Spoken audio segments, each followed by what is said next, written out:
प्यारे बच्चों, अगर आपको यह कहानी देख के मजा आए तो हमारे चैनल ब्राउन टून्स को जरूर सब्सक्राइब।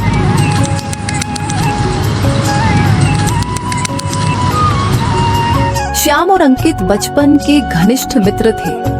उनकी दोस्ती इतनी गहरी थी कि पूरे गांव में उनकी मित्रता का उदाहरण दिया जाता था। मित्र जंगल के रास्ते से काम की तलाश में जा रहे थे। जाते जाते रास्ते में अंकित श्याम से कहता है, अंकित, मुझे आज बहुत अच्छा महसूस हो रहा है। लगता है हमें कोई ऐसा काम मिलेगा जो हमारी जिंदगी बदल देगा। मुझे भी ऐसा ही लगता है मित्र। शायद आज हमें कोई खजाना मिल जाए। रास्ते में एक बुद्ध व्यक्ति मिलता। हाँ बेटा, क्या तुम दोनों मेरी मदद कर सकते हो? ये लकड़ियों का गट्ठर बहुत भारी है, मैं इसे अपने घर तक नहीं ले जा पा रहा। श्याम, हमें इनकी मदद करनी चाहिए। मित्र, मैं इस बूढ़े की मदद में समय नहीं बर्बाद करूंगा। मैं चलता हूँ। शायद कोई धनी सेठ मिल जाए जो मुझे अच्छा इनाम दे।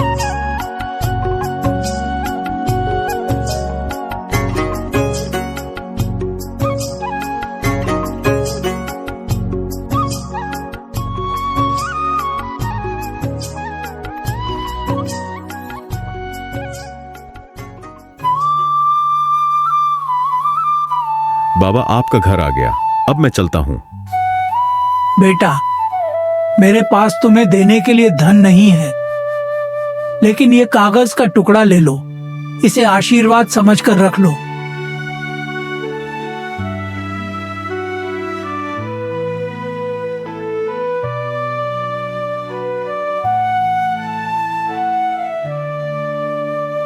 देखो, मैंने एक सेठ की मदद की और मुझे इतना धन मिला।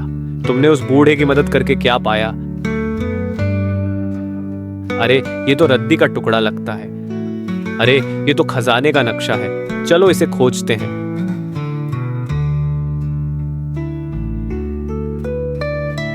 क्यों ना मैं ये सारा खजाना लेकर भाग जाऊं।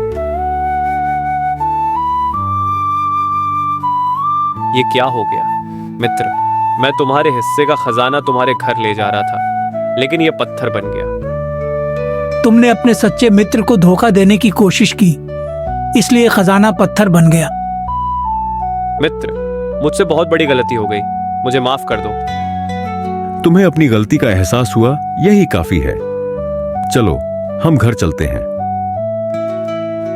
अंकित, तुम्हारी सच्चाई और मित्रता देखकर यह खजाना तुम्हें दोबारा लौटाया गया है। मित्र, ये खजाना तुम्हारा है। मुझे इस पर कोई हक नहीं। ईमानदारी और सच्चाई के रास्ते पर चलें, लालच से बचें। यही सच्चा जीवन है। सर्दियों की वो स्याह रातें जब ठंड अपनी चरम सीमा पर होती है। हवा इतनी सर्द जैसे हर झोंका शरीर में नश्त्र की तरह चुभ रहा हो। ऐसे में हर इंसान अपनी जिंदगी और अपने अपनों को इस ठंड से बचाने के लिए संघर्ष करता है। ये कहानी है एक छोटे से गांव में रहने वाले किसान रामलाल की। देह की आग बुझने लगी थी। जान, ठंड बढ़ती जा रही है। हमारे पास लकड़ियां खत्म हो रही हैं और बच्चों की हालत देखो, वो ठंड से कांप रहे हैं। अब क्या करें? रामलाल, चिंता मत करो, सब भगवान पर छोड़ दो। वो हमें जरूर कोई रास्ता दिखाएंगे। बस हिम्मत मत हारना। रामलाल की पत्नी के शब्द जैसे उसकी ढलती हिम्मत को सहारा देने के लिए थे, लेकिन रामलाल की आंखों में चिंता साफ झलक रही थी। उसके खेत भी ठंड की मार झेल रहे थे। जिन फसलों को उसने अपने खून पसीने से सींचा था, वो अब बर्फ की चादर में ढक चुकी थी। लेकिन रामलाल ने हार मानने से इनकार कर दिया। उसने मन ही मन फैसला कर लिया कि वो अपने परिवार को बचाने के लिए कुछ भी करेगा। अगर ये ठंड हमारे खेत को बर्बाद कर सकती है, तो मैं भी ठंड को हराने का तरीका निकाल सकता हूं। मैं अपने परिवार को बचाने के लिए हर मुमकिन कोशिश करूंगा। रामलाल जानता था कि मुश्किल वक्त में मदद मांगने में शर्म नहीं करनी चाहिए। उसने अपनी सारी झक छोड़कर सरपंच के पास जाने का फैसला किया। सरपंच जी, मेरे बच्चे ठंड से कांप रहे हैं। हमारे पास लकड़ियां खत्म हो गई हैं। क्या आप कुछ लकड़ियां उधार दे सकते हैं? हम जैसे भी हो इसे वापस कर देंगे। सरपंच रामलाल की परेशानी समझ गए। उन्होंने बिना देर किए उसकी मदद करने का फैसला किया। रामलाल, इस ठंड ने पूरे गांव को परेशान कर रखा है, लेकिन तुम चिंता मत करो। मेरे पास कुछ लकड़ियां और गर्म कंबल हैं। तुम इन्हें ले जाओ और अपने परिवार की देखभाल करो। रामलाल की मेहनत, उसकी हिम्मत और मदद मांगने का साहस, सबने मिलकर उसके परिवार को ठंड से बचा लिया। उस रात रामलाल ने एक बड़ा सबक सीखा। मुश्किलें चाहे जितनी भी बड़ी हो, उन्हें मिलकर हराया जा सकता है।